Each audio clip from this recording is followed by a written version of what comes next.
Welcome to Kimappa. Another new we got a new promo every week at this stage. That was me touching Robbie. That is Robbie. This is Jarrod. We're here for another show. Do you want to talk about what's going on in the World Champions League of Masters or whatever it is you were playing in, or do we just skip that? No, we can go. We can touch on it just a little bit if you want. So we've backed out as a team, right? Not Harbijan on his own and the rest of you following? No. It was all of us. It was a decision we came together, and we felt it was in the best interest of the team, of the country, and the emotions, because a lot of it is still very raw. And I know that people in this part of the world, it could be unrelatable, but for us, I think it's still very raw. And we just felt there needed to be some solidarity as far as this whole thing was concerned. Yeah. Is it also partly because you didn't make many runs in the last game? Or? I haven't made runs in this tournament at all. Yeah, it's been that kind of a tournament. But I saw 1-6. Who did you hit your six off? Was that against Australia? Yeah, I got some runs against Australia. Who did you hit your six off? I need to rate this six. Nathan Coulter-Nile. Oh, that's all right. He must be. He seems I hit a few sixes in that game. I hit one against Peter Siddle, one against Coulter-Nile, one to Brett Lee. But Binger's always been someone I've preferred. He's got a lovely action. You can see the ball coming out of his hands so beautifully. It's just so nice. He's got a great slower ball though, man. He's got a great slower ball. He holds it in his right in there, and then he releases it normally, and it just it really gets you. It's a effective one. I don't see many people actually using it. It's interesting. I remember in club cricket in Australia, that was always like a really popular one. And then when all the other sort of more fancy ones came along, that one disappeared. And I was always like, but surely this has to be slower, because we know that even putting the ball in your fingertips can change the way that it comes out a little bit, right? So yeah, it does. The difference of where it is in your hand should make a difference. So I can completely understand that. But it's good that you finally got some runs. What was it the South African one that was awful? Have we talked about this yet? That was South Africa was awful, bro. That was that was terrible. I'll tell you why. Because obviously, when you're playing Legends cricket, it's a little bit more relaxed. I've played a few of these, right? And the intensity is not as much, but within what people can do, within their physical ability, they try and push to the best of their capacity, right? And that sense of competitiveness is still there, right? And more often than not, obviously for fast bowlers during the death, it's a lot harder to execute stuff because your body is not as much as it's with you generally than when it is whilst you're playing cricket. So death bowling batters have a much bigger advantage. And that's why you see a lot of runs being scored in the death. And so it's a little bit of fun. It's also a little bit of banter and this competition. It's a mix of a lot of things. It's nostalgia for the fans and all of that. For us, it's a great way of just getting together with our mates that we've played cricket with since we've been kids, right? So it's an overall exciting and warm feeling when you're here to play, when you're playing these Legends tournaments, especially the country ones. The country ones are actually the nicer way to go.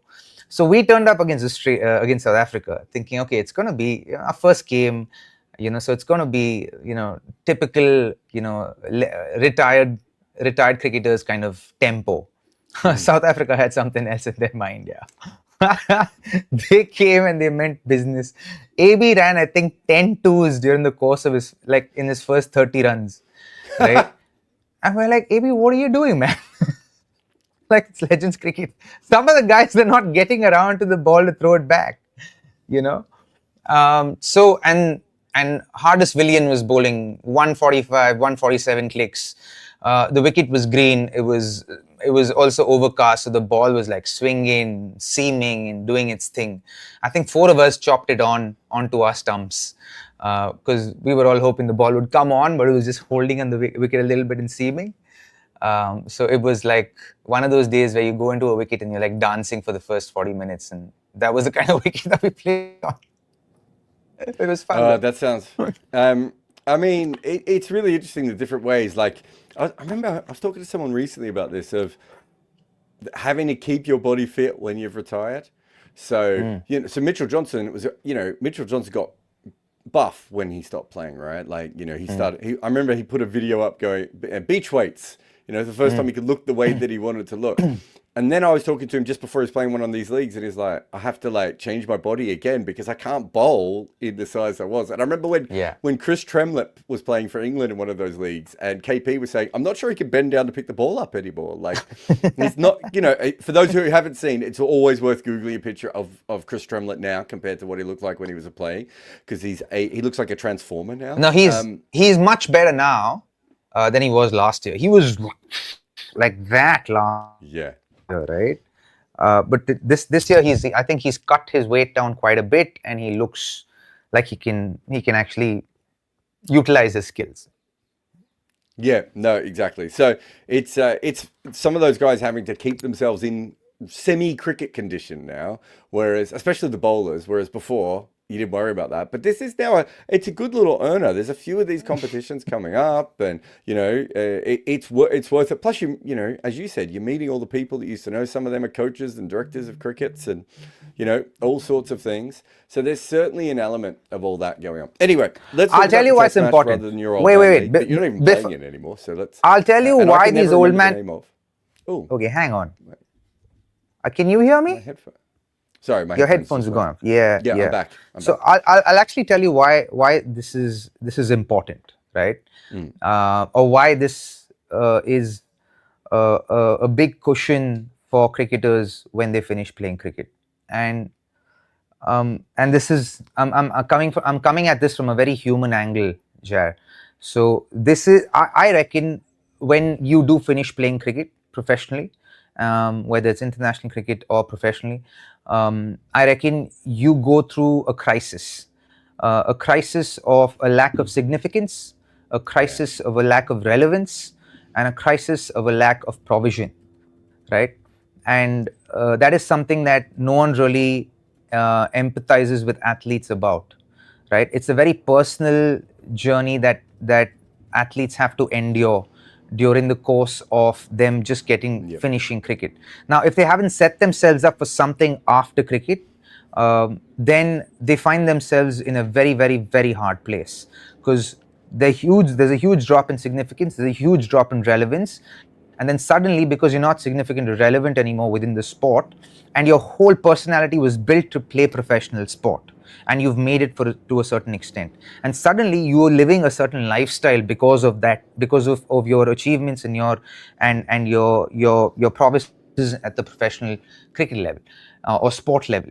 And so when you do finish, there's all of that goes out of the window, and then you really need to soul search and find yourself, right? And you really need to understand what your personality is, who you are as a person outside, beside the game, who you built yourself up for the last, since you were born, or since you were a young boy.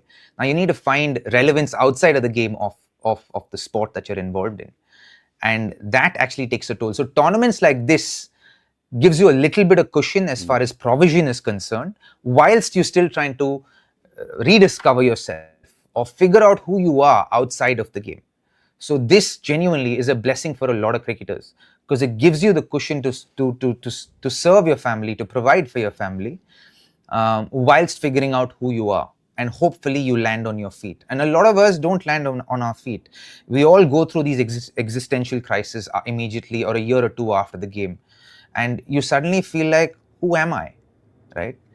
And this tournament takes away a little bit of the confusion, because you're earning at a certain volume till you're playing cricket you're playing sport at a professional level, and that drops significantly unless you're an MS Dhoni or a Virat Kohli or a Sachin Tendulkar. And there aren't many players and they're very few more. You get the odd, obviously Michael Jordan, then you get some weird athletes, obviously like Lacoste and Greg Norman, who managed to make more money, but generally they don't. Also, someone has said here, a good old fat shaming. We're not fat shaming Chris Tremlett. Chris Tremlett was a bodybuilder. It's literally muscle shaming him.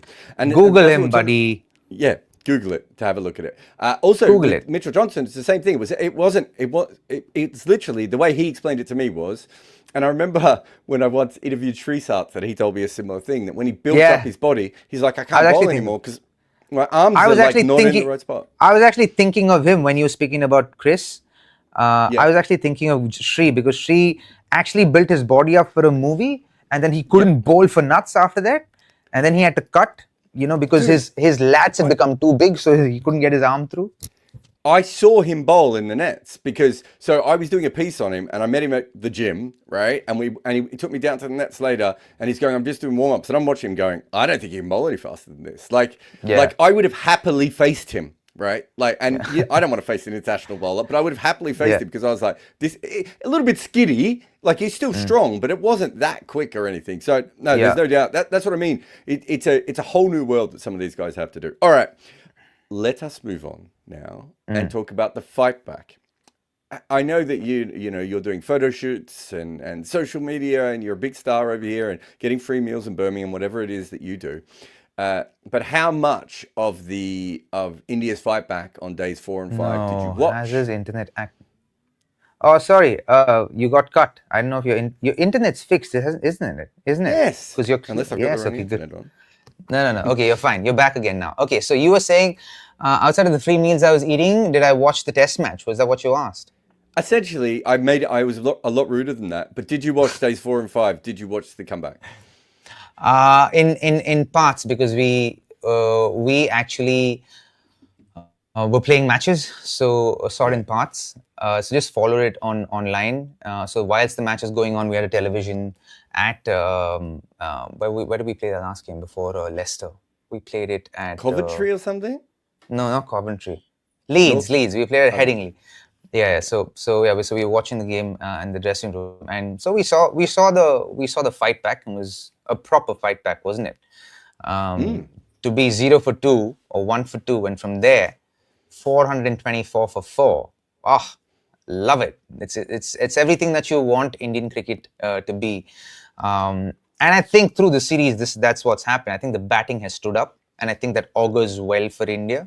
India really just have to figure out, I think, their bowling prowesses, and need to figure out who are their bowlers and who's going to stand up. Because this is ripe for fast bowlers with intent to say, okay, you know what, I'm going to put my hand up and be the next Indian red ball fast bowler that India need to win matches, to win test matches. And I think it's not easy. I mean, to be fair to both sides, it's just not easy to take wickets on these pitches. It's not as if they are...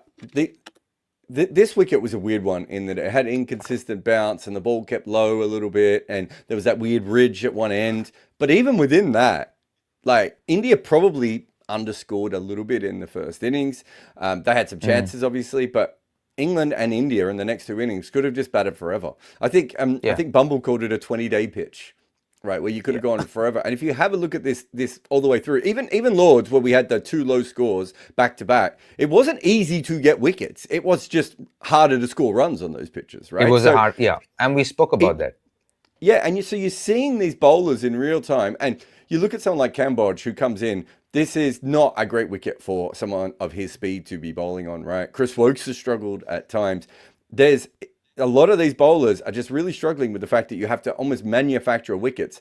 And it's not surprising that Ben Stokes has been so good, because that's his best skill in Test cricket, right? His best skill for getting the great innings occasionally and the great fielding, his best skill is flat pitch bowling and finding a way to find a wicket when no one else can.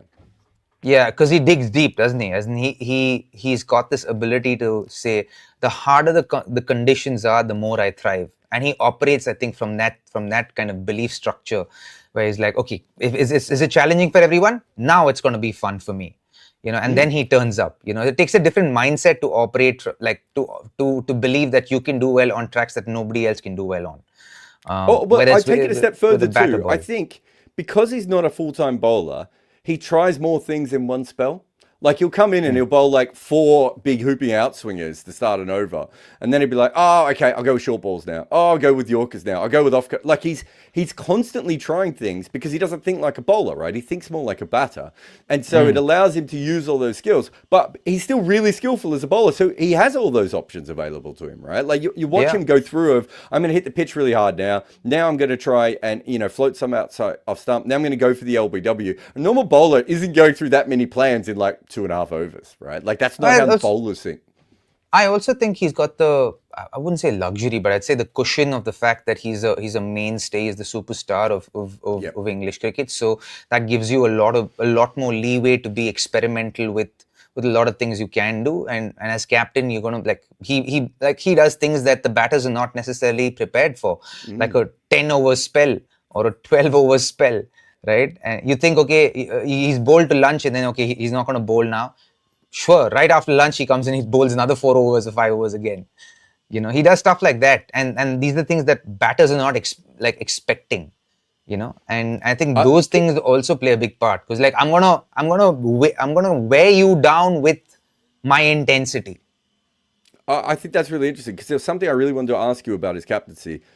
I've played against captains who move the field quite a lot, right? And I'm a batter who's always hyper focused on the field, right? Like my next shot is determined in my brain by where the field is. That's how I bat, right?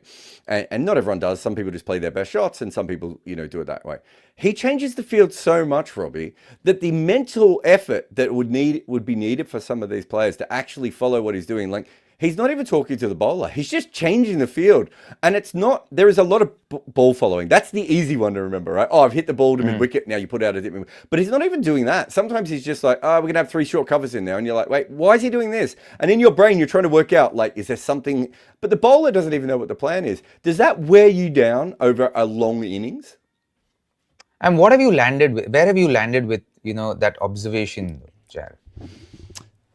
I still think I think because he does a bit of ball following, I think in my benefit, I would probably be saying to myself, well, all I need to do is hit this next ball here. He's going to put 2 short mid wickets in, and then I can get to my best shot, which is probably hitting through covers or mid off, right? Like in my mind, I would still be thinking that you can manipulate Ben Stokes, but I've never had to bat longer than 2.5 hours, right? You guys have to bat for 7, 8, 9, 10 hours, right? At what stage does that start to get in your head where you're just like, oh my God, will you just leave the field alone for 4 overs so I could play the same shots? So you tell me. I know in a short period of time, I always feel a captain who's moving the field a lot gives me a huge advantage. But I don't know if that would wear you out over a long period. Well, I think what he's trying to do is, because he knows perhaps the wicket doesn't have much in it, he's trying to get the batter's focus to disperse a little bit, kind of go in different directions a little bit, so that like he might be doing a lot of changing, or seems like he's doing a lot of changing, but it probably can amount to nothing at the end. So he might move fine leg back this way, back to his left 5 feet, and then push him back 2 feet again this way. So he's moved them quite a bit, but he's back where he started from. But if he can draw the batsman's attention away to those changes constantly enough, he's hoping that during the course of the innings, he gets the batter to move his focus away long enough, and perhaps for just a couple of deliveries, where he's able to make an error, and that can result in a wicket for England. And these are tactics that actually are used by captains, and I've seen a lot of captains do that. MS does that sometimes during the course of a T20 game, where he just like keeps changing guys, like little to your left, little to your right. He'll be back to square one, but he's just played with the batter's mind, and so he's basically stolen time from him to be able to kind of come to stay with his plan or to modify his plan. And that's what he's done. He's rushed him a little. During the course of a T20 game. And that's cricket smarts, that happens. And a lot of captains do that. And as a batter, if you can stay detached from it in a 4-day game, because you know that, okay, this is what the wicket's doing, you know where the runs are available, you know what shots you can play. Unless your main scoring shots are blocked, then you don't necessarily have to see, okay, where are my next runs coming from? Because there's always a possibility of rotating the strike in Test cricket. There are always like gaps in front of the wicket. So if you defend the ball well enough, and if the intent is there to rotate the strike, you will be able to rotate the strike. Yeah, no, I just think it's fascinating. I was wondering whether I could actually count how many changes he makes on a day, right? There's so many. And so I don't know. It's hard because I commentate now whether I'll be able to do it, but I might just keep a little notebook in front of me and try. And I love weird stuff like that. I absolutely love. I once counted. I went to a T20 game once to count how many balls an all-rounder got involved with. Do you remember Ricky Clark played for England a little bit and played for Surrey for a long time? And I counted every time he fielded the ball, even if it was a backup or whatever, to try and work out how many touches an all-rounder has who's a good fielder compared to a normal player. Like the stuff like that I really like doing, but it's much harder to do when you're on commentary, especially because you're running around it and doing everything else. But maybe I'll get a chance at the Oval. But isn't he not playing the next game, Stokesy? I think. Good point. Actually, it would be interesting to count how many Pope does in comparison. So I'm going to have to wait for another test now. You're right. That's so depressing. And I'll forget about it by then, and I'll be obsessed by something else, Robbie. Well done. Well, we'll remind you. Don't worry. I did look at the. I did look at the 11. It is a random 11 that England have put out, but India are probably going to have. What is it? Similarly, well, they've got Overton and Bethel have come in, so they're trying to cover Stokes. Yeah, so changing things around quite a bit, which is fair enough. It makes a lot of sense. But yeah, there's a lot of different changes in there. I wanted to talk to you about Bazball as a moral code. Oh.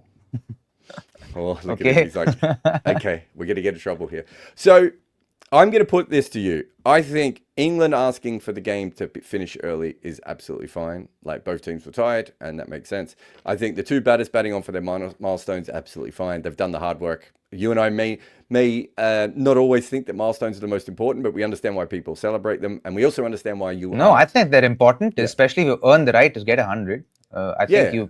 I'm saying the right I don't think. Yeah, no, I agree, but I'm saying we both understand that 99 and 100 are one run apart, where not all people within cricket kind of agree the same way that we would. Yeah. And then thirdly, I think it would have been okay for India to bat on for an extra hour. That's what I would have done as captain. I would have just been like, I want to absolutely 100%. exhaust them, man, right? Especially after the fact that they were giving Indians a hard time. I'd have been like, fuck that shit, bat. Bat through now. I would have done that. I would have rubbed it in their faces. Every opportunity I can rub it in an Englishman's face, I'd do it. I'm really, really hoping that the one that we haven't been aggregated for a while, but I hope the aggregation just says, Robbie Atapa says, fuck that shit about English cricket. Crick Ecstasy, where are you? Please aggregate that. So I've got no problem with Stokes asking for the game to finish early. As I said, all three of those things for me are on the table. I probably would have batted on because I would have been like, I just want them to see. The thing is, having a conversation is absolutely fine, right? Saying, okay, guys, there's not much to play for. Can we go off? And then telling them that, hey, listen, we've earned the right to score our hundreds here. We think we have to we deserve it. It's gonna be my mate's first 100. I've got 550s in this series. I've had a great series. I want to top it off as well. I've earned the right to score 100 here. So I think you guys should stay on for a little bit, and we're happy to leave after it. Yeah. But the fact that the players went after them, the likes of Duckett, Crawley for crying out loud, mate. What are you doing? Like, it's like so unnecessary. Like, and to say like a test 100's a test 100 is a test 100.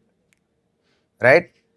You're probably in the 1% of the cricketing world or 2% of the cricketing world if you get a test 100. So yeah, maybe even more so, right? Like it's a big deal. Yeah, it is a huge deal. Yeah. So and you gotta. So So no, I've got no issue with that. The issue here is, as you said, Duckett and Crawley. Everyone's tired. You and I both know Harry what broke. it's like. I was sad, man. Even Harry broke. I was just like. But you and I both know what it's like to be out on the field for 2 straight days and be fielding and be tired and everything else. I'm more than happy for them to be a little bit pissy, right? I think that's acceptable for them to be pissy because you're just like, guys, come on, let's hit the showers, right? Let's get home to our families, right? That's fine. The issue here is, and I think Gideon Haig has written about this as well. And Sid Monga might have written about it too. It's this. We have now discovered this new way of playing cricket. And we're not about milestones anymore. And we're about the team. And we're about, partying and being aggressive and all this sort of stuff. So this doesn't matter to us anymore. So it shouldn't matter to you. This reminds me of like people who like find religion like halfway through their life. And they don't understand that no one else can find religion. It's like, look, I'm really happy for you. You're no longer a drug addict anymore. But I don't want to live my life that way because you sound really boring at the moment. And I'm going to go do the thing that I want to do because my life isn't fucked up. My life's fine. Your life is fucked up, right? And that's why you had to find religion. And that's what it's become. It's this moral code of Bazball, right? Of like, it's fine for you guys to want to play cricket that way. It's also fine for other people to want to play cricket their way. Stop bitching about how if people don't agree with you. That's the weirdness of this. Yeah, and the thing is, it just felt weirdly familiar to us Indians, where we are being told what to do, or we're being told what we should be thinking like, or what we should be doing, and that's like really, like, what the heck, man? And you want to play your way, you play your way. If we want to play our way, and we've earned the right to stay on here, we want to stay on, and it's within the rules of the game. This is the same thing that happened when Ashwin was getting batters run out when they were cutting the crease. They were doing something illegal, like they were exposing themselves to be dismissed, and then whilst they're getting dismissed, you're standing on a moral high ground and saying, how can you do that? It's against the spirit of the game. You can't work on it can't be worked on your whims and fancies. There are a set of rules that are in place. We're following the freaking rules. You follow the freaking rules, stay within the lines, we're all good. Laws. They called them laws, right? Yeah. But that's an important distinction. They thought so much of these things when they wrote them down, Robbie, that they called them laws, right? And then when people read those laws and interpret them, they're like, whoa, but there's this other thing as well that you have to understand. And you have grown up playing cricket in one area. I've grown up playing cricket somewhere else. Ben Stokes is somewhere else. None of us are going to have the same moral code. It would be impossible for us to have this moral code. And you see this in other sports as well, right? Like one of the best ones is in basketball. Watching the end of an NBA game when everyone's decided there's 30 seconds left on the clock and no one's going to try and score. And then one guy's like, oh, no one's watching. And he'll run to the basket and score. And he's like, that matters to me at the end of the year. Those extra couple of points, if I could do that a couple of times, it matters to me. It might help me feed my family. I don't care about your morals. I care about how I was brought up. And so this is what is so annoying about this. Cool, you found a new way to play cricket. We're all on board. You used to be a terrible side, and now you're winning twice as much before. Not everyone has to do it. Everyone is allowed to play their own way. And it was like when they were like making fun of Australia, when Australia had fielders out on the boundary. I'm like, you guys are going to slog. They're going to put fielders out on the boundary. That's how these things work. Like, don't sit there and go, oh, look how defensive Pat Cummins is. Yeah, Pat Cummins is a defensive dude. And you guys have already told everyone you're going to attack every ball. Like, he's going to do this. That's the thing that is so annoying with this, right? I don't mind him being upset. And I don't even mind them moaning on the field. Like, if it's the end of the day, you're moaning, whatever. But if you're moaning because the other team doesn't live up to your morals, fuck off.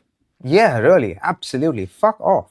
It's just like it's getting a bit much now, to be honest. I think it's like saying you can't eat non-vegetarian food because it's like it doesn't agree with your morals, right? Yeah. It's exactly like that. Like, how does it matter to you? As in, if I'm eating non-vegetarian food, you want to eat vegetarian food, we can happily coexist. You do what you want to do, I'll do what I want to do, as long as you're staying within the lines and the boundaries of what we've decided, or what's actually the laws. Yeah. How does it matter? I've had that conversation quite a bit with vegetarians. And I'm pro-vegetarians. I think they're great. But don't try and take my steak away from me. Yeah, that's right. Yeah, I forgot. Yeah, she's actually the worst. That's who you were really moaning about there, which I really enjoyed. No, if we could just do that, maybe send her a collab request on Insta. We'll see how we go. So that test is over, but I do have a couple of questions. First one, actually, they're both hard. Is Washington Sundar going to be a better batter or bowler? Test cricket, better batter. See, I think I like Washi the batter. I really like him. I think he's a that very drift, underrated man, batter. at that pace. Oh, the drift is there. As now, let me not take that away from Washi. I think he's an incredibly improved bowler. But for him, will he be as successful as an Ashwin if he or a Harbhajan Singh? I would have to say, I don't see that happening at the moment. Okay. Can that happen? Okay. Absolutely. It absolutely can happen. But right now, I feel like he will be more of a batting all-rounder, because also Jaddu's coming to the back end of his career. He's almost at the end, like the fag end of his career, right? As far as Test cricket is concerned, because I've seen him as the Test matches have gone on. He's looked progressively more tired in each Test match. You can see the wear on him, right? And so I think he will be the ideal replacement in a sense in the long run for Jaddu. No, I think he will be the replacement long run, and I think he'll be a fine number 7. Yeah, 100%. He does. 100%. He does still bat in a way. It was funny watching him in that innings where, so he got worked over by the short ball at one stage, and I'm sitting there just going, "Get off strike, Get off strike. That's all you have to do here. And he wasn't. You could see in his mind, he's like, "Oh, I've got to bat on." It's like, no, you don't. A batter would just get off strike at this point, right? They would just push the ball on the offside. They would, get inside the line, try and turn one away. And he was trying to, weather the storm, which is what a good number 8 does, right? Where they're like, oh, I can get through this. And so a batter just like, if I'm at the other end, they're not going to get me out. And the other one was when Liam Dawson was working him over as well. There was one spell where Liam Dawson hit the foot marks a lot. I think maybe the ball was a little bit harder, so it was bouncing. So it wasn't just that it was spinning back; it was coming back at pace and bouncing up. And again, I was like, you don't have to be a martyr here, mate. You just have to get to the other end. And then Jadeja will do the same thing. And then after a while, Liam Dawson will stop hitting the foot marks over and over again because you can't. And that's the thing, right? It's also, I think it's also about eras, right? And when you grew up. In what era you grew up, right? Because I think the younger blokes like to take everything head on, whereas the older blokes now more mature with age and they understand batsmanship that much more. They understand that it's futile to kind of take things head on, especially during the course of a test match. Sometimes it's about just taking the single, getting off strike. Like Sunil Gavaskar used to say, the best way to play the new ball is from the non-striker's end. That's something I've into every red ball game I've ever played in my life. Like, just get off strike, get in the non-striker's end. So the intent to rotate the strike is there. So if your partner is also batting like that, then you're not allowing the bowler to bowl to one batter constantly. So you're not allowing to get into a rhythm space, which I think is a great thing to do as a batter. So when you find yourself in a difficult position, you get under the ball or you get inside the line, just nudge the ball away, get off strike, and tell your partner, this is get off strike. I'm just phase of being a little uncomfortable, and have that communication with your partner, and then they'll take it on. Yeah, so that's one of the things. Like watching him do that, I think he thinks like a bowler. But you're right. Maybe he doesn't quite have that ceiling of Harbhajan or Ashwin, right? Although he has a lot of skills. So I just think I wonder if he'll ever think as a batter. I think he'll always think as a guy who is a bit more like Jadeja does, right? Jadeja's got his own method. I actually disagree with you. I actually think he thinks a lot more as a batter than a bowler. I actually think he takes it head on, right? I think he thinks of himself as a pure kind of 50-50 all-rounder, right? A batter and a bowler, not a batter who can bowl or a bowler who can bat. I think he perceives himself as a pure all-rounder who can bat as well as he can bowl. And I think there were limitations there, and he's worked extremely hard to build himself up to where he is at this point in time. So I think a little bit more time in the middle playing test matches, I think he'll mature even more. And I think we'll see these little nuances being added on to his game as time wears on. I mean, I hope one day he becomes so good with the bat that we can go, do you remember that time he came in behind Lord Thakur? In the order. And it's funny because we've got a super chat that kind of, I'll bring it up now. Paul says, did you have to deal with Gambier's clear fetish? I love fetish. Fetish is a good word, isn't it? For the left-right batting combos, it seems like to be his little version of Bazball. Has it worked against India from an analytical point of view? Oh, great question, Parth. I actually think, does he have a, he's always, and I think that's something that works, especially in these versions of the game. I think, especially with the rules, the way the rules of the game is set up right now, the left and right combination, and the way the cricket's played right now, I think people have, or at least bowlers have lesser time to get into because of the left-right combination, right? Yeah. And the lesser time you and we all know it, bowlers are the one who wins you matches. So if you take a little bit of advantage away from them, you're giving yourself a little bit of an edge, right? And we see that with the Indian bowlers. Now, like, it doesn't necessarily have, like, it's left, right, and it is tall and short. So with Duckett and Crawley, right? So lines and lengths and everything changes every time they switch sides. And so that's a huge adjustment to make for a youngster coming in playing cricket at the highest levels. So it is an advantage, and I don't think it's his version of Bazball. I think it's something that's worked for him. Now it's like MS Dhoni taking the game to the last over. Like a lot of us feel like, why is he doing it? Because he can finish it in the 18th over. Why is he taking it the 20th over? Because he's done that and met success there multiple times. No, I agree. And career that has won him championships. Yeah. No, I think that makes sense. I don't think it's worked against India from an analytical point of view. No, I wouldn't say it's worked against them. I just think that if there's made them predictable, sure, but not worked against them. Yeah, I think when you have a tactic like this, if it was really as correct as Gambia's decisions make it out to be, everyone would kind of do it. Like it would be like baseball where they change the pitches, you know, for everything else. So I do think that he probably goes a bit too far with it. But I understand what he's doing. Just as an aside, Zach Crawley probably wouldn't have a test career if Ben Duckett wasn't 5'2" and left-handed. Because I think the advantage that Crawley gets is he gets so many balls that are just not quite where they should be when people are bowling to him. Compared to another opener. And it's a tiny thing that we talk about, but he's struggling to be a test cricketer even as it is, and he's got the best advantage that we've ever seen. Anyway. And vice versa, right? And vice versa as well. I think Ben Duckett thrives because of the lengths that bowlers are trying to bowl to Zach Crawley. But they're trying to pitch the ball slightly more. Yeah, he would have been in the side, but I think his game's a little bit better. And so he knows that if the ball's hit back of a length for Crawley, that's a short ball to him, whether it's on his body or if it's outside the off stump. Right? That's why his back foot game is so strong. He's kind of set his game up for that Zach Crawley's back of a length delivery. No, 100%. All right, so we've done Washi. I've got another all-rounder question for you.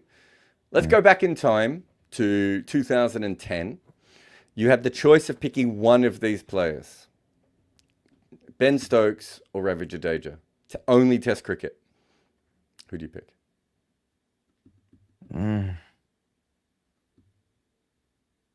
Ben Stokes. In 2010, Ben Stokes. So, because I think, I think simply because I think Jaddu actually matured with time. And if I had to pick between Stokes and Jadeja, I think Stokes was a lot more refined perhaps then than Jaddu was. And Jaddu was a work in progress. I think he got a nice long rope. I think he would have been though. In international cricket. Whereas when does Stokes start playing international cricket? Yeah, so Stokes doesn't start playing to 2011. So in some ways you're penalising Jaddu for being in international cricket before then. But I know what you mean. I kind of understand your general thinking there as well. The thing with the seam bowling all-rounder is part of the seam bowling all-rounder, right? And that's the thing. It's such a rare commodity in Test cricket, right? And that's why there's a much larger utility with a fast bowling all-rounder than a spin all-rounder in that sense, because your utility in say games away from home, die down quite a bit. Especially if you're playing on seaming conditions, then you become a defensive bowler. You become a filler, so to speak. And for a good part of Jaddu's career, he did play that role, and he played that role really well, because the one thing that he used to his advantage is the fact that he was run through overs very, very quickly, right? And that gave batters very little time to prepare again for the fast bowler at the other end, or Ashwin at the other end for that matter.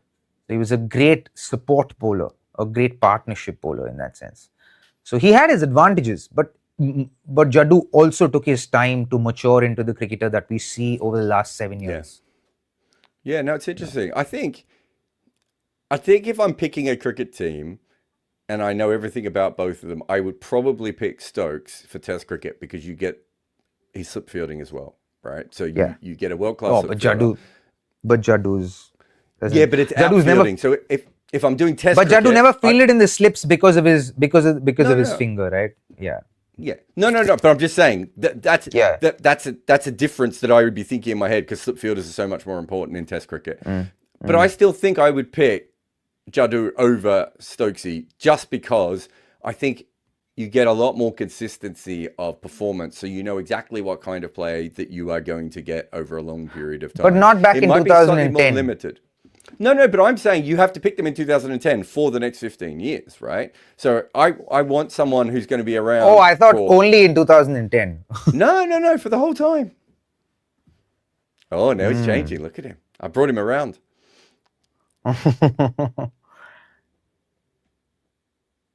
We need thinking music. Don't put thinking music. I actually think I would have still picked Stokesy because of his match winning ability. He had the ability to spin test matches on its head individually.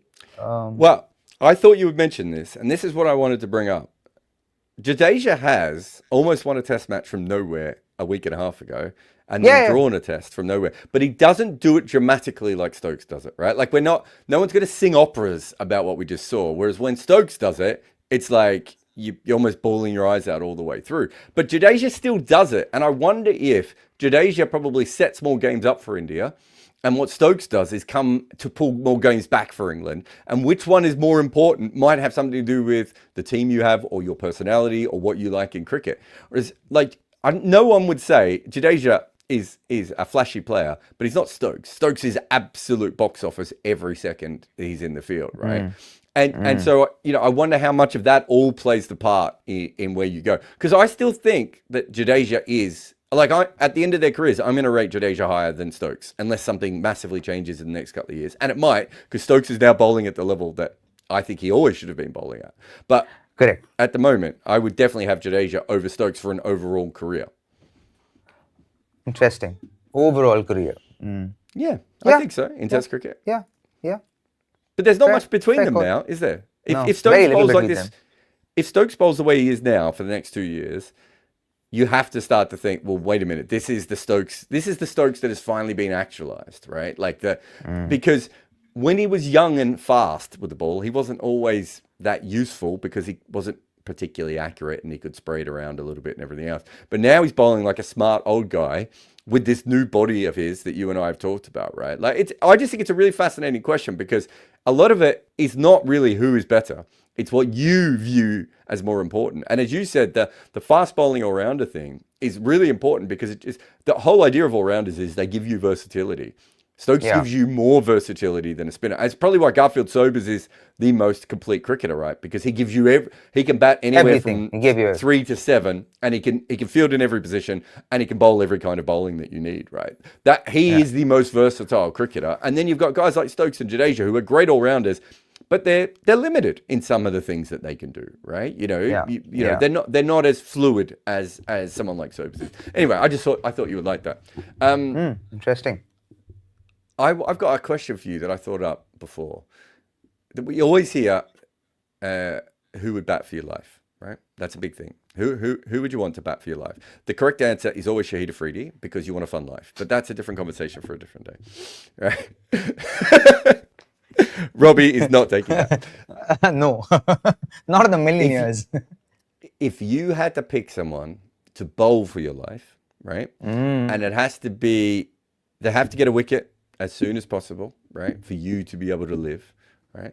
Any era, you can pick someone in their peak, you can pick someone anywhere, but you don't know who they're bowling against, right hand, left hand, tail end, or top order. You don't know what the pitch is like. Who would you pick to bowl for your life? Wow. I thought you'd like this one. Jasprit Bumrah. Yeah, that's a very good choice. I have him in my top 3.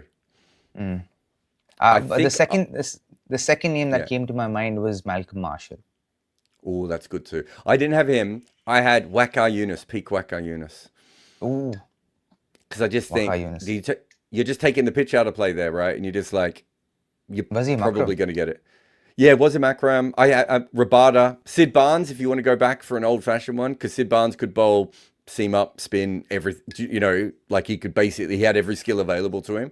So I think he would have been another good one. I don't think you want someone like McGrath or Hadley, because I think or Jimmy Anderson, I think they take too long to get their wickets. I think you need someone a bit more explosive, right? You don't want to be sitting there. I'm assuming we're sitting on the boundary here, Robbie, you and I, And, we've picked this player. We don't want it to go on for a long period. We don't want Glenn we McGrath to set this player. You don't want Vernon Philander going, I'm going to bowl 4 balls that go this way. No, I just want you to blast through this person as quickly as physically possible. So I think Rabada, Bumrah, Waqar, Wasim, Malcolm Marshall, those sort of guys are almost peak at that, right? Yeah. Andy Roberts is... So Andy Roberts is an interesting one because he's a bit more of a setup bowler again, Andy Roberts. So, Andy Roberts is the guy that kind of invents the 2 bouncer theory, right? The bouncer that you see and the bouncer that you don't see.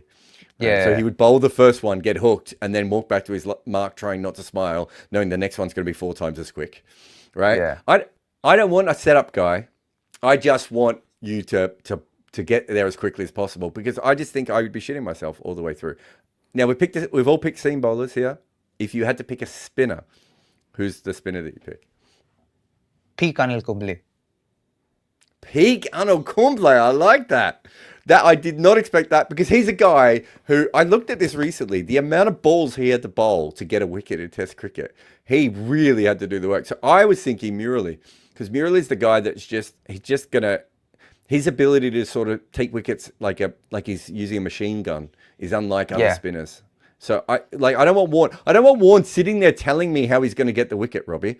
Right? I just want Murali coming in and bowling and getting the wicket. Kumble's a good one. I thought Ashwin as well. And Ashwin's good as well. Yeah, I thought he was another one. And some of those old English spinners who bowl really, really fast on wet wickets. Like I like them as well of just being like Ray Illingworth and all. I was more thinking Laker and Underwood. Those sort of yeah. You know what I was also thinking, as in even Chandrasekhar. PSL. Oh, he would have been awesome because he bowled much like Anil Kumble. He was quick through the air, flippers, leggies, googlies at pace, right? Like 110 kilometers an hour pace, and like ball would turn like that much, like proper turn. No, he's a very good.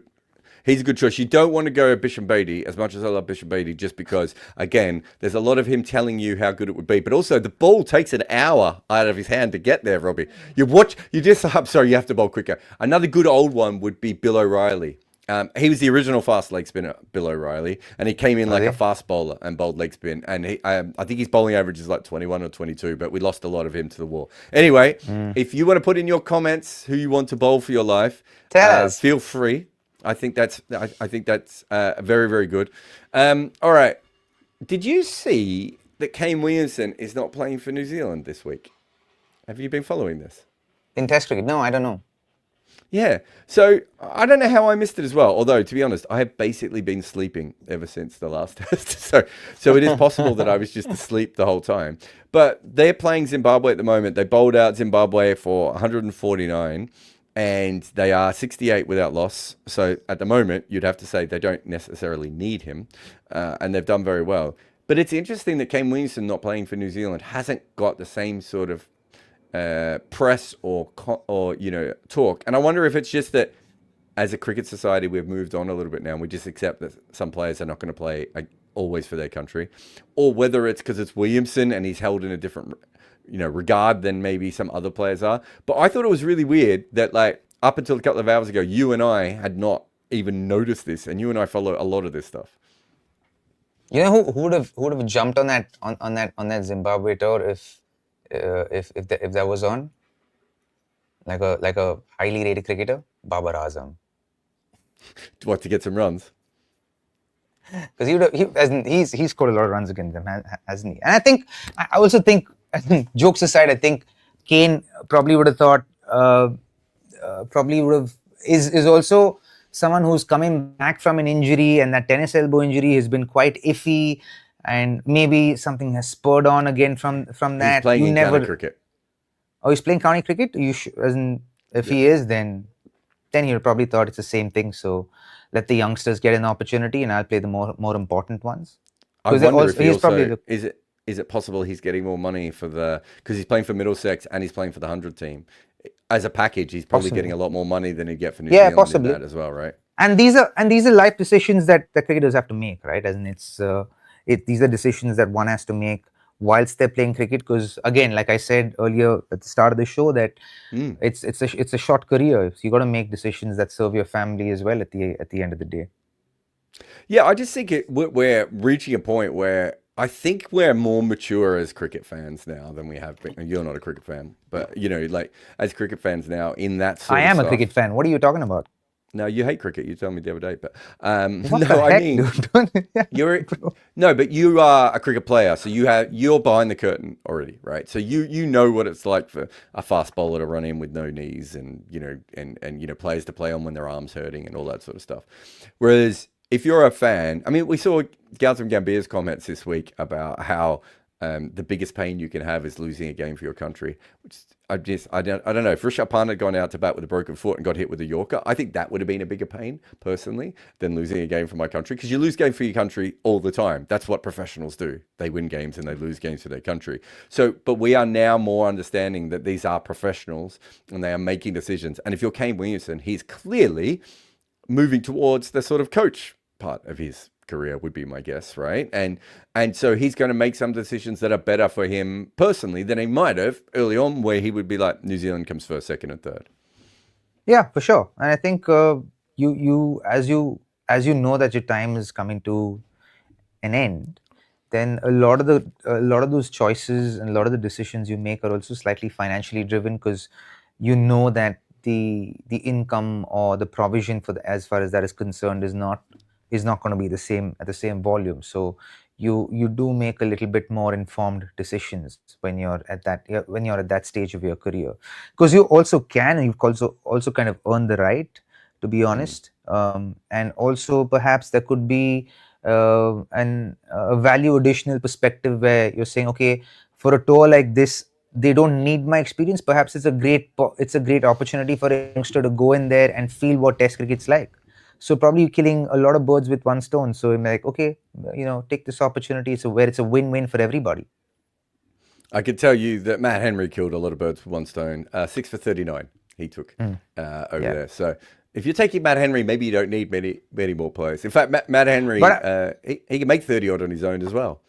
Yeah, he's not bad with the bat. But I'll tell you what I'm happy about is the fact that Zimbabwe are getting to play a lot of cricket. I think this is good for them, where they play against good sides. They expose their youngsters to playing decent level of cricket, and I hope that there are coaches good enough there to be able to instill the learnings that they can learn from this experience of playing these good sides. And they've played good sides over the last 6 months, which is great. Yeah, they played lots of good cricket. I think what we are seeing is we're seeing the first generation of kind of after Mugabe. So obviously Mugabe uses cricket as a tool, right? Like politically quite a bit all the way through his reign. Early on to make it seem like he's slightly better leader than he is. And then later on he uses it, as a, in a bad way politically. But I don't know if you've ever seen that quote, but Mugabe says, cricket is a game of gentlemen and I want Zimbabwe to be a nation of gentlemen. We've already discussed the gentleman comment is already horrendous, but also he did not want them to be a nation of gentlemen. He wanted it to be a nation of people who like Robert Mugabe. Which is a very different kind of people, all things considered. And I think now that I know as he was getting on and he was eventually pushed aside, but I think it probably takes a little while for his death to happen and then for the new political parties to move on. From the outside, it feels like Zimbabwe cricket is trying to do the right thing now. And as you said, they are playing cricket. And there's no problem with the coaches, because their coaches coach all around the world, as you said before. We know that they know cricket. It's just that they haven't always been able to keep the best players or the best coaches around. So hopefully this new generation is coming through. And there's some really talented players, there's some very good available players to them. Yeah. And they don't even have access to all their best players, because some of them are still off playing in county cricket in other places. And one of them's playing in a college, I think, in the UK playing cricket, right? Like they should still be even stronger than they are at the moment. And who knows, if Bryden Carter gets dropped by England, he can go back and play. There's 2 more Curran brothers that they can pick in a little while as well. Like there are other Zimbabweans available if they choose to go down that path. Yeah, but I think a lot in the Zimbabwean cricket will have to change for guys like this to go back to their home country and actually play. There would have to be like a little bit of a cricket revolution there for that to happen. Well, I mean, I think seeing Ben Curran go back is already a good sign, isn't it? Because he's a fringe county player, and the fact that he's like, no, it's worth me going back, I think tells you that there's something good happening there. It's still it's a beautiful country, man. Back. It's a beautiful country. I've been there twice in the last 2 years. I love the people. I love that country. It's like something so nice about that country, something so warm about that country. Okay. Oh, let's finish up with one last one. What do you think of Root potentially scoring more runs than Sachin Tendulkar? Right? Like, well, how does it make you feel as a cricket fan, as someone who grew up playing with Sachin and everything else, and watching him play? How did it? Because I wonder, I sort of wondered what your view was on this, because it's looking more and more likely, right? Like, unless he gets a massive injury or just decides he wants to go and be a golfer, He's done. both of these things are possible. He should be able to do it. Yeah, I think he will do it. And I think it's. I genuinely have always believed that records are meant to be broken. I think we feel, and I think Sachin Paji and Virat Kohli are a huge testimony to that. We thought it'll take decades before we find another Sachin Tendulkar, and then here hops along Virat Kohli and becomes the greatest, perhaps, white ball batter to have ever played cricket, arguably. And I think the same with Joe Root. Yeah, and Joe Root came into the scene quietly with a lot of potential. Came there, earned his stripes, played cricket quietly, has gone on to become as good as he has, and today is touted as one of the best batters to have ever batted, right? And I think especially the fact that he started playing from 2011, if I'm not wrong. Yeah, I think you're right. When he made his debut? 2010, 2011? Yeah, it would have been same time as 11 Stokesy, or 12, isn't it? Yeah, it's around just that period. before Stokesy, I think. They were all from perhaps the same batch. So the fact that he's been able to do this in 14 years and, always kind of prioritize Test cricket for that matter in this postmodern era of cricket, I think is phenomenal. And he's basically reaping the fruits of his choices, and he's an absolute stalwart, man. And he's moved and transitioned his game with the transition of English cricket as well, from traditional English cricket to Bazball, to finding a modicum of balance between the two, which I think is phenomenal. So I think he deserves it. If he goes past Sachin Paji, he deserves it, absolutely. And if he does it, I think he'll do it in lesser time, in lesser Test matches, perhaps. What do you think of counting stats in general? So I had this message from someone on Instagram this week going, you never talk about counting stats. They're really, really important. And as someone who does this job, so I can tell you this for a fact. Jack Hobbs played Test cricket for 22 years, right? And he makes 5,500 runs. So there's a war in the middle of it. So not just his fault. If he played as many tests as Root per year, which is 12, Root plays 12 test matches a year, he would have played, let's say, 250 matches and made 20k runs, right? Sobers never plays 10 test matches in a single calendar year, right? But his test career is 7 years longer than Root's at the moment. Root might still catch up, of course. And Sachin plays 8 tests a year, so about a third less than what Sachin does, right? I know how hard it is to make each individual run in Test cricket and to take each wicket, right? Like, I understand that, and to prepare yourself. So I never want to discount people who have great counting stats.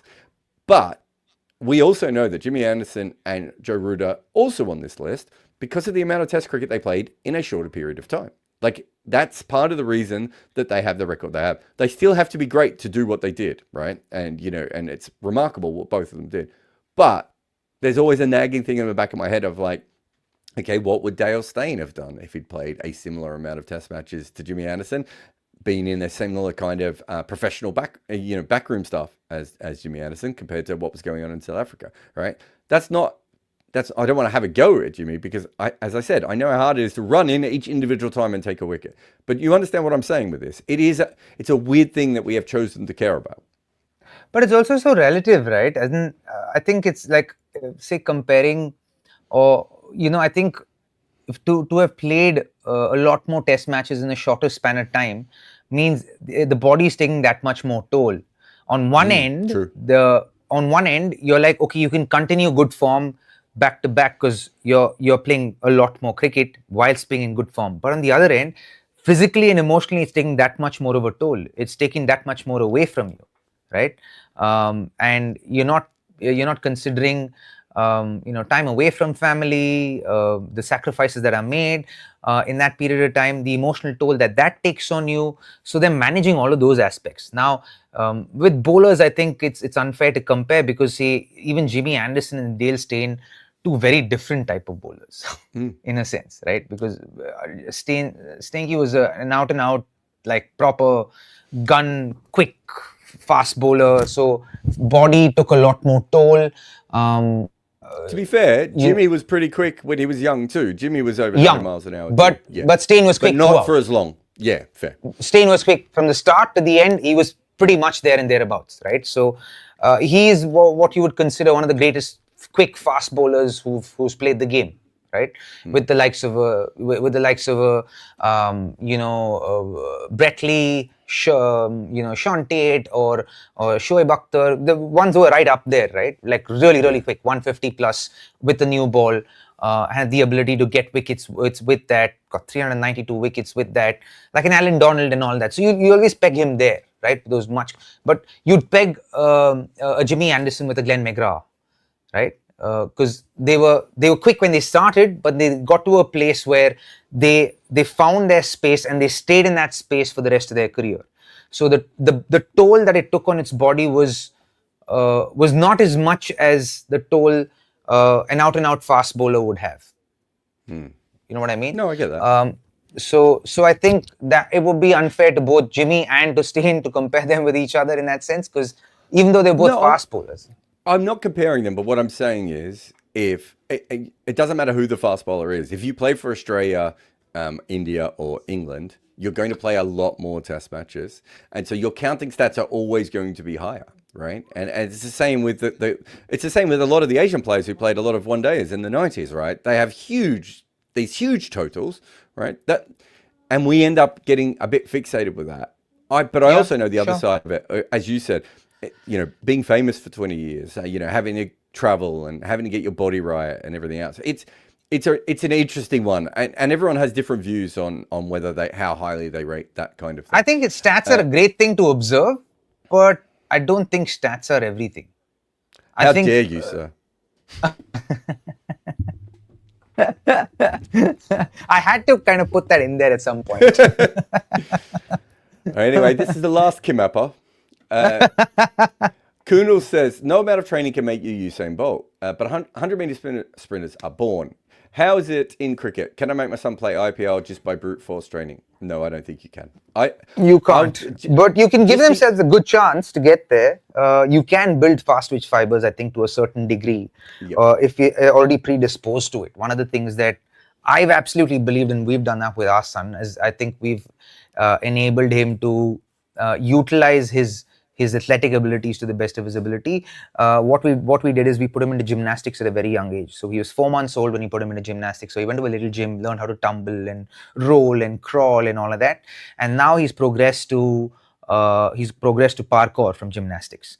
So he's learned, and for you to do gymnastics and do a front flip and a back flip, and you need to generate pace. You need to build and develop your fast twitch fibers that already exist in there, right? So if you can expose your kids to athletic abilities, and for me, I honestly believe gymnastics is not a sport. I think it's a life skill. I think it's as important as swimming, because the ability to fall right. To have the ability to fall right is also an important life skill, because you're walking down the road and someone like comes and hits you from the back. If you are innately trained by doing gymnastics to not land fully on your chest but to roll over on your back and cushion the fall, right? That can happen to anybody. You can trip and fall, you can trip over yourself, but whilst falling, if you have the ability to roll over, man, it's a life skill. It can save you. Go for it. I can see you're aching to say something, my friend. I know you're gonna like this. So we didn't put our kids in gymnastics. We put them in judo for the same reason. Yeah, so works. They understood all that. Yeah, and so there's a thing in judo called a break fall. Yeah. Right, and it's exactly the same type of thing that you're talking about. And my son managed to break his arm doing a break fall. I was like, maybe And that sports can are not for happen. you, buddy. Maybe sports are not for you. You gave it a go, not quite for you. There are certain things, when I was writing the book, The Art of Batting, available now everywhere in India and England and Australia and America. I don't know where else. When I was writing the book, the one thing that I realized is there are so many subconscious things that great players know how to do that they don't know how to get other people to do. But you can push yourself to a higher level. But if your child can't do a lot of those subconscious things, there's always a limit. And you see these guys who look really good against ball machines. And the minute they face a real bowler, they don't look at the same level. And that's the thing that people can't jump. And that's from a batting perspective. You could go into many different things for bowling. Mostly with bowling, it's just like if you can handle the pain, you're halfway there. And most people can't handle the pain because it's horrible. Andy says, was Shastri a great red ball coach who didn't get white ball as well? While Dravid saw a decline in tests, but the white ball side almost invincible. A lot of these things, and me and Robbie have talked about this before, are literally about the team that you have at the time as much as anything else. Yeah, it's so little about the coaches at that level, guys. It's like at that level, you want your coaches to make you feel motivated, and then make sure you're as well prepared as possible. Yes, there is a strategic side of it, and if you're a good strategist, then you can sit down with your captain. But at the end of the day, the captain has the final say. Right, you can mentor perhaps a young captain, but at the end of the day, the captain has the final say. So this is a captain's team more than the coach's team. So the coaches do have a role to play, but the captains have a much larger role. Agreed. Aditya says, hey, Robbie, do you know what Varun Arun's mother tongue is? I know because I asked him the other day. It's English, right? And what other languages can you speak? I'm right, aren't I? Me? Yeah. No, him. For him, it's English, isn't it? For him, for him it is. But he's Anglo-Indian, so he's got a little bit of Portuguese in him. And so do I after a Nando's. That's not even a good joke because Nando's is actually a South African company anyway. But sorry, continue. It is. How many languages can I speak? I can speak 6 languages, including English. So I speak 5 Indian languages and 1. When you say you can speak 6 languages, how fluent is this? Is this how comfortable are you? Could you have a conversation with people in these other languages, or do you pick up a few things? Or no. There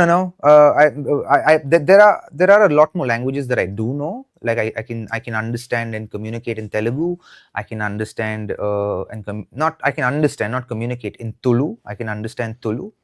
But I can speak English, of course, Kannada, Hindi, Tamil, Malayalam, and Kodavatak. Kodavatak is basically, my dad's from this place called Coorg in the south of India, in Karnataka. It's where most of the coffee in India is grown. So over there, they speak this language called Kodavatak. So that's another language. So that I can speak. So 5 Indian regional languages and English. But I can understand a bunch more. Bengali I can understand. Marathi I can understand because I played for KKR. So I make the effort of trying to learn the languages that I'm in the places that I visit. I lived in Mumbai for about 5 or 6 years. So I understand Marathi a fair bit.